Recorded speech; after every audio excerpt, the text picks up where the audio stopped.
Hello everyone, welcome back to my channel. আমি সুবর্ণা, আমি ভালো আছি। আশা করি তোমরা সবাই ভালো আছো। এটা হচ্ছে আমার দাদার বিয়ের দ্বিতীয় পার্ট। এখানে হচ্ছে আমার ভাগ্নে আমার বোনকে খাওয়াই দিচ্ছিল এবং আমরা সবাই বসে খিচুড়ি খাচ্ছিলাম। খেতে খেতে দেখি যে এখানে ব্যান্ড পার্টি চলে আসছে। ব্যান্ড পার্টির যে ঢুলি বা সাধারণত ঢুলিকে ডাকলেই হয়, আমাদের বিয়েতে ঢুলির কিছু কাজ থাকে। এখানে খাওয়া দাওয়ার পরে এসে দেখি যে দুইটা ভাগ্নি সুন্দর করে নাচ করতেছিল। ওরা বিয়ের আগে থেকেই হচ্ছে দুইজনে মিলে নাচ প্র্যাকটিস করে এই বিয়েতে হচ্ছে নাচার জন্য। ওরা দুইজনে কিন্তু অনেক সুন্দর করে নাচে। যেহেতু আমি নাচ পারি না, তো আমার নাচ অনেক পছন্দ। ওদের মধ্যে বিয়ের দিনে হলুদ হয় বা যার ইচ্ছা সে বিয়ের আগের দিন হলুদ করতে পারে।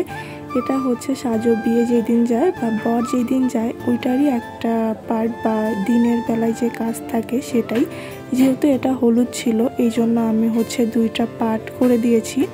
একটা হচ্ছে বিয়ের যে ভিডিওটা ওইটা, আর এটা হচ্ছে হলুদের ভিডিওটা। হলুদের মধ্যে কিন্তু আমাদের অনেক নিয়মকানুন থাকে।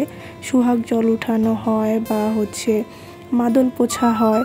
তো তোমরা আস্তে আস্তে সবই দেখতে পারবে। আর যদি আমার ভিডিওটা ভালো লেগে থাকে তাহলে অবশ্যই আমার চ্যানেলটা সাবস্ক্রাইব করে দিবে এবং বেল নোটিফিকেশন অন করে রাখবে, কারণ আমার ডেইলি লাইফস্টাইলের ভিডিও এবং বিয়ের যাবতীয় ভিডিও তোমরা আমার চ্যানেলে পেয়ে যাবে।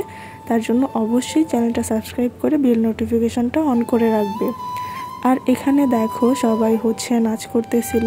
যেহেতু বললাম যে ব্যান্ড পার্টি আসছে, এখানে হচ্ছে ব্যান্ড পার্টির বাজনা দিচ্ছিল এবং তারা নাচতেছিল। যেহেতু আমি নাচতে পারি না তার জন্য আমি ওটার মধ্যে ঢুকি নাই।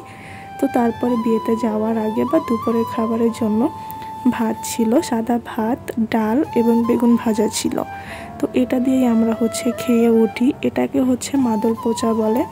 এখানে যে মহিলাটাকে দেখছো এটা হচ্ছে আমার মামি, মানে আমার বড় মামি। আমার দুইটাই মামি, এটা হচ্ছে বড় আর যিনি বসে আছে উনি হচ্ছে ছোট মামি।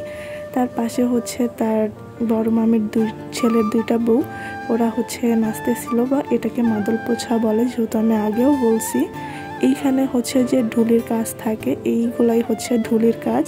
ঢুলিকে মাঝখানে রেখে তার চারপাশ দিয়ে ঘুরতে হয় 7 বার এবং ঢুলির ঢোলে ধান দিতে হয়। ওই ধান আবার কুড়ার উল্টা পাশে নিয়ে আবার কুড়ার ধানটা সোজা করে নিতে হয়। এভাবেই 7 বার ঘুরতে হয়। এটাও হচ্ছে মাদল পোছার একটা নিয়ম। তো এভাবেই হচ্ছে 7 বার কন্টিনিউ করতে হয় এবং এই ধানের উপরে হচ্ছে প্রথমে মা বসে, তারপরে হচ্ছে ছেলেকে বসানো হয়, বসিয়ে 7 বার ঘোরানো হয়, 7 বার বা 3 বার। তোমরা সব কিছুই ভিডিওতে দেখতে পারবে যেহেতু একটু একটু করে ক্লিপ নেওয়া আছে। তো এখানে হচ্ছে মা ছেলে বসে থাকে, তার পাশে যে ধানটা থাকে ওই ধান দিয়ে আর কি বরণ করে করে নাচতে হয়। এটাও একটা মাদল পোছার মধ্যেই পড়ে, মেবি এটাই মাদল পোছা। যেহেতু আমাদের মধ্যে অনেক নিয়ম থাকে, আসলে সব নিয়ম আমি জানিও না বা বলেও শেষ করতে পারবো না।